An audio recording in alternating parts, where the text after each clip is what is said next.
Labun Taone adalah desa pemekaran dari desa Tambeanga. Letaknya di mulut muara Tanjung Peropa. Posko BKSDA berada di desa ini. Sayang kondisinya tidak terurus dan rusak.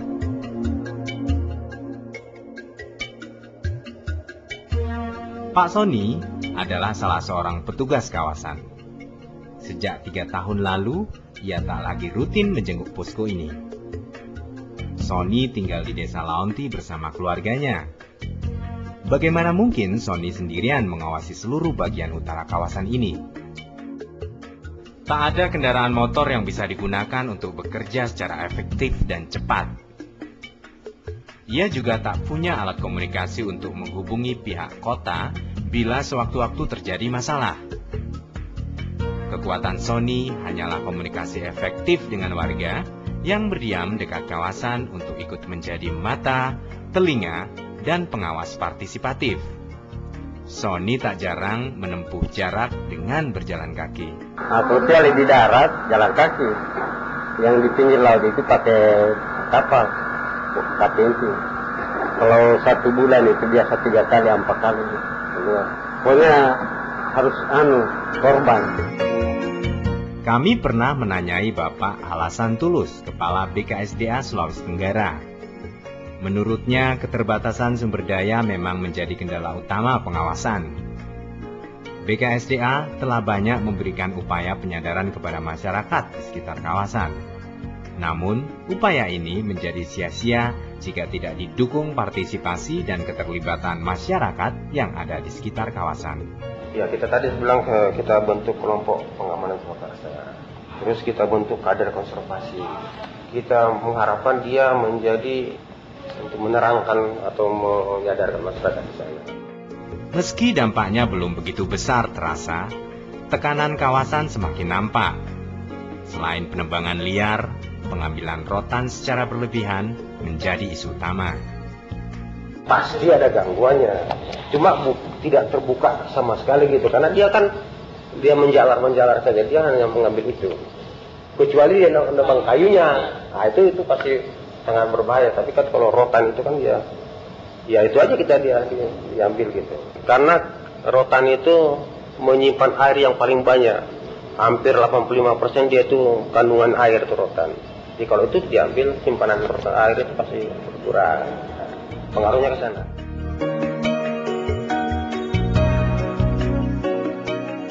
Perjalanan kami lanjutkan ke ujung muara, tepatnya ke Kecamatan Laonti.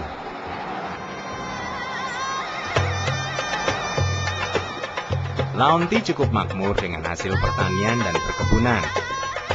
Kelapa, kakao, pala, cengkeh tumbuh subur di tempat ini. Masyarakat juga tidak kekurangan air bersih. Sungai-sungai tidak pernah kering di musim kemarau. Di sana kami sempat menanyai seorang warga tentang keberadaan kawasan. Bapak Istajar pernah menjadi kepala desa Laonti saat wilayahnya belum dimekarkan menjadi sebuah kecamatan. Usianya hampir 70 tahun. Ia bercerita tentang kawasan yang dari hari ke hari terus memperoleh tekanan. Memang di Kecamatan Laonti itu kurang petugas, baik dari kehutanan, baik dari jaga wahana itu. Ya seluas itu daerah, kalau petugas hanya 1 orang mana bisa. Dia sudah di sini di muara. Pencurian lain sudah di daerah Namu sana. Karena bagaimanapun wilayah ini sangat luas. Jadi pencurian seperti rotan, kayu, apa saja itu sering terjadi di Kecamatan Laonti itu. Habitat keberadaan satwa juga semakin terdesak. Anoa yang dulu masih sering terlihat, kini jarang dijumpai. Habitat mereka semakin sempit dan terdesak ke ujung Tanjung. Tak jarang, Anoa ikut terjerat ke dalam perangkap yang sebenarnya ditujukan untuk menangkap babi hutan yang mengganggu perkebunan masyarakat. Kalau ceritanya dulu banyak di situ memang terkumpul itu. Kadang-kadang kalau kita datang siang hari masih bisa kita dapat itu binatang. Tapi nggak tahu sekarang bagaimana, karena sudah ditempati oleh masyarakat di sekitarnya. mungkin itu juga binatang sudah lari. Jadi kalau kita mau mencari di situ sudah nggak bisa nih, karena sudah didekati oleh baik masyarakat Tanjung Labuan Eropa dengan juga dari Tambeana ini.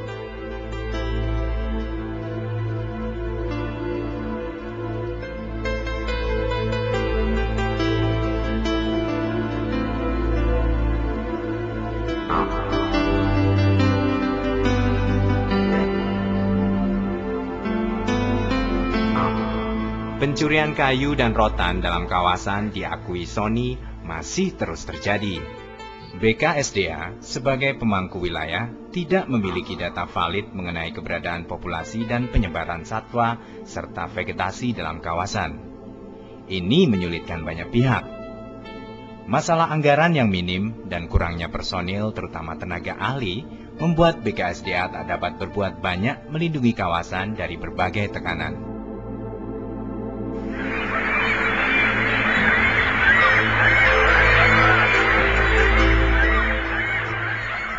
Kami penasaran untuk melihat langsung keberadaan kawasan. Keesokan harinya, kami putuskan untuk masuk ke dalam kawasan Suaka Margasatwa Tanjung Peropa.